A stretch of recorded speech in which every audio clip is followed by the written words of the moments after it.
An American colleague sets a one-sentence out-of-office message for 4 days. A Japanese colleague responds with a 6-tab handoff workbook. Which one is being responsible? Possibly both. They may just be answering different questions. One person is saying, "Here is where I am and here is the urgent contact."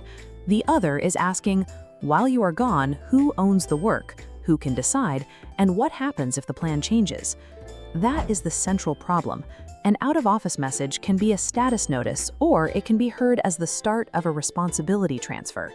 And on a team spread between the United States and Japan, time zones can turn that small difference into a full lost workday. Before we explain the gap, one important caveat. Obon is a useful seasonal example, but it is not a single national company shutdown. In 2026, Mountain Day on August 11th is a national holiday. Obon dates and company closures vary. Some organizations close for several days, others remain open, stagger leave, or follow completely different schedules. So this is not a story about every Japanese office. It is a story about what happens when a distributed team has not defined continuity before someone becomes unavailable. Research on virtual teams gives us a better starting point than a national stereotype: shared mental models. That phrase simply means that team members have a similar picture of the work: who owns what is changing, which tools matter, who has authority, what does an emergency look like. A recent systematic review found that shared mental models are important for how virtual teams function, although researchers do not measure them in one uniform way. Another study of global software teams found that shared leadership worked better when people coordinated it explicitly. In a mixed national team, people may be less likely to begin with the same expectations about who leads which decision. That is exactly what our out-of-office scene is hiding. The short message assumes that the normal system already answers the operational questions. The workbook assumes those answers must be made visible before the person leaves. Neither assumption is automatically right. If the work is routine, low risk, and clearly owned, 6 tabs may create noise. More information does not automatically create better coordination. Research on virtual team technology suggests that shared expectations can reduce workload and frustration, but information overload is still a real risk. If the absent person holds unique customer history, approval authority, or a deadline that crosses time zones, one sentence may be far too thin. The useful question is not which culture has the correct handoff. It is what must remain covered for this specific absence. Use the word cover. C is commitments. List only the work that must move while the person is away, not every project they have ever touched. Name the customer call, launch, payment, review, or deadline that cannot simply pause. O is owner. Give each active commitment one temporary owner. Contact Maya is not enough if Maya does not know whether she owns the customer, the schedule, the approval, or only the inbox. V is valid authority.